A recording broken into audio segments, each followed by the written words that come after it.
وہ کون سی چیزیں ہیں؟ محرمات میں زنا کا ہونا، ایک محرم رشتہ ہے ان میں زنا کا رشتہ واقع ہو جائے، یہ نقل کرنا حرام ہے کہ آپ کہیں فلاں جگہ پہ یہ گناہ واقع ہوا، اس کو نقل کرنا حرام ہے، کیونکہ جب آپ گناہ کو نقل کرتے ہیں تو قبح گناہ ختم ہو جاتا ہے۔ آج کا جوان کیا فخر سے دوسرے جوان کو نہیں کہتا میرے اتنے نامحرموں سے تعلقات ہیں؟ آج کی زبان میں کہیں میری اتنی گرل فرینڈز ہیں،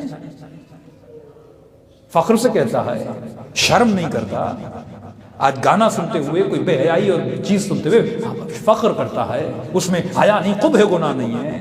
شادیوں میں گانے بجتے رہتے ہیں۔ وہ امام موسیٰ کاظم جو اتنے سال زندان میں رہے، 14 سال، ایک رات راحت کی ملتی ہے، ایک رات مومن گھر لے جاتا ہے، امام فرماتے مجھے دوسرے دن زندان میں لے جا۔ کہ مولا کیوں؟ فرمایا تمہارے ساتھ والے گھر میں ناچ ہو رہا ہے، ڈانس ہو رہی ہے، کنیزیں ناچ رہی ہیں، گانے کی آواز آ رہی ہے، رقص کی آوازیں آ رہی ہیں۔ مجھے زندان راحت محسوس ہوتی ہے کیونکہ وہاں پہ اطاعت الہی ہے، مجھے اس جگہ پہ تکلیف محسوس ہوتی ہے کیونکہ اللہ کی نافرمانی ہے۔ جب ہم اللہ کی اسے کہتے ہیں غیرت دینی، یہ تیسری صفت کی اس شہید میں جسے ہم کہتے ہیں غیرت دینی، جذبہ الہی، استقامت اور غیرت دینی۔ جب تک ہم غیور نہیں بنیں گے، غیرت دینی الگ مسئلہ ہے، ماں بہن پہ غیرت آنا الگ مسئلہ ہے، بیٹے کی تربیت میں غیرت آنا یہ الگ مسئلہ ہے۔ اور یہ تو مجتہدین رحمۃ اللہ مبشر کاشانی فرماتے ہر پڑھنے والے کی شرعی وظیفہ ہے۔ شرعی وظیفہ کیا؟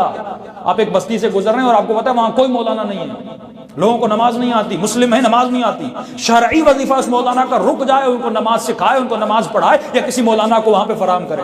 جب ممبر پر پڑھنے والا آتا ہے، سن لے تمام تر خطیب یہ باتیں، جب پڑھنے والا ممبر پر آتا ہے وہ 100% شورٹی کے ساتھ کہہ سکتا ہے کہ جتنے لوگ مجھے مجمع سن رہا ہے یہ سارے نمازی ہیں، کہ جتنے لوگ بیٹھے ہیں وہ تمام تر پابند صلاۃ ہیں، صوم ہیں، یہ سارے لوگ جھوٹ نہیں بولتے، ان میں سے کوئی بھی زنا میں مبتلا نہیں ہے، ان میں سے کوئی نشے میں مبتلا نہیں ہے، یہ سارے کے سارے مثلا داڑھی رکھتے ہیں یا تقلید کرتے ہیں یا خمس دیتے ہیں۔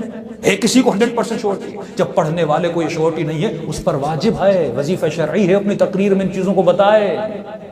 اگر نہیں بتائے قیامت میں اس کا حساب لیا جائے گا، قیامت میں وہ ذمہ دار ہے۔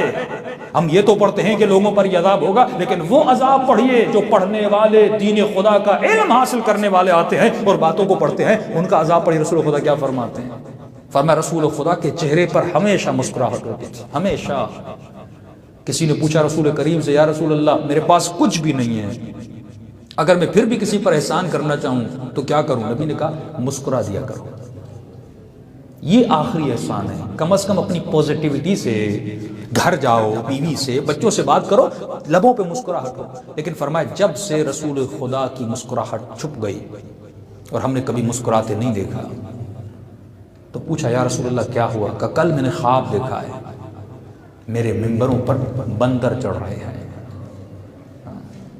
بوزینے سوار ہو رہے ہیں، میں ناراض ہوں، ناراحت ہوں۔ جبرائیل نازل ہوئے، آئے حبیب تمہاری امت اس چیز سے مستثنا نہیں ہو سکتی، اگر ہر امت سے امتحان لیا گیا تمہاری امت سے بھی امتحان لیا جائے گا۔ اور کسی محفل میں نبی نے اس شخص کی طرف اشارہ کیا جو بنو امیہ سے تھا، کہ اس کی نسل ہے جو ممبروں پر سوار ہوگی۔ اور جب امت اہل بیت کا دامن چھوڑ لیتی ہے تو عزیزو، اہل بیت ایک ایسے معاشرے کو کریٹ کرنا چاہتے تھے جن کا عقیدہ ایکول ہو، جن کا عمل ایکول ہو۔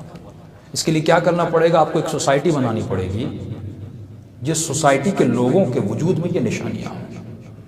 آپ نے بلڈنگز تو بنا دی، رضویہ سوسائٹی، سب کس کے گھر ہیں؟ شیعیان اہل بیت کے گھر ہیں، یعنی بلڈنگز کے اعتبار سے تو ہم سارے شیعہ ہیں، لیکن کیا سوسائٹی میں سب کی عادتیں ایک جیسی ہیں؟ کیا ایک سوسائٹی میں سب کے عمل ایک جیسے ہیں؟ کیا ایک سوسائٹی میں سب کا کردار ایک جیسا ہے؟ اگر اس چیز کو کسی سوسائٹی میں دیکھنا ہو اس کی مسجدوں میں دیکھو۔ اگر سوسائٹی کے سارے لوگ اس سوسائٹی میں رہتے ہوئے بھی اگر مسجد میں نہیں آ رہے، اس کا مطلب ہم متحد شیعہ نہیں ہیں، کربلا والا عقیدہ نہیں ہے۔ کربلا ایک چھوٹی سوسائٹی ہے، لیکن وہاں پہ آپ کو عقیدہ، وہاں پہ آپ کو عمل، وہاں پہ آپ کو اخلاق ایک نظر آئے گا۔ تو یہ وہ سوسائٹی تھی جو امام حسین بنانا چاہتے تھے، جہاں پہ ہم آہنگی ہو، جہاں پہ ایک رنگ ہو، جہاں پہ ایک سوچ ہو اور جہاں پہ ایک فکر ہو. اور یہ کب ہوگا؟ جب مولا کا ظہور ہوگا. لیکن اس سے پہلے اگر امام کو دعوت دینا چاہتے ہیں، ہم کم از کم اپنے گھر کو اتنا صاف کر دیں. وہ کون سا گھر ہے؟ یہ دل کا گھر ہے. دل کے گھر کو اتنا صاف کر دو. کیا دل اس قابل ہے کہ امام زمانہ اس دل میں رہیں؟ کیا اس دل میں نجاست نہیں ہے، حب دنیا نہیں ہے، حب مال نہیں ہے؟ جب تک دل کو صاف نہیں کرتے تب تک ان قلوب میں امام زمانہ نہیں آتے. اور یہ تو حدیث سے کافی اس سے ملتی ہے کہ دل کیا ہے؟ پروردگار عالم کا گھر ہے. تو اس گھر کو اگر آپ نے صاف کیا، دل اگر صاف ہو گیا، دل اگر مزین ہو گیا، تو انسان کے اعمال اور رفتار جو ہاتھوں سے صادر ہوتے ہیں، آپ وہی کرتے ہیں جو آپ کو پسند ہے. یہ محبت، هل الدین الا الحب والبغض، کیا دین محبت اور بغض کے علاوہ کچھ ہے؟ کچھ بھی نہیں ہے. محبت ہے تو مجلس میں آتے ہو، محبت ہے تو نماز پڑھتے ہو. اگر کسی سے بغض ہے تو اس پہ لعنت بھیجتے ہو. یعنی دین میں یا بغض ہے یا محبت ہے. یعنی آپ وہی کرتے ہیں جس سے آپ کو محبت ہے. بچوں کے لیے محنت کیوں کرتے ہو؟ دن رات بچوں کے لیے کمانے کیوں جاتے ہو؟ کیونکہ اولاد سے محبت ہے، اولاد کے لیے ساری چیزیں مہیا کرتے ہو. جسم سے محبت ہے، اس کے لیے گاڑی خریدتے ہو. جسم کے لیے محبت ہے، اس کے لیے نرم بسترے کا بندوبست کرتے ہو. اسی طرح بغض آتا ہے. یعنی انسان زندگی میں وہی کرتا ہے جس سے محبت ہے. تو فرمائے محبت اس سے کرو جس سے علی نے محبت کی، نفرت اس سے کرو جس سے علی نے نفرت کی. محبت اس سے کرو جس سے خدا اور رسول نے کی، اور نفرت بھی اس سے کرو جس سے خدا اور رسول نے کی. صلوات پڑھے محمد و آل محمد.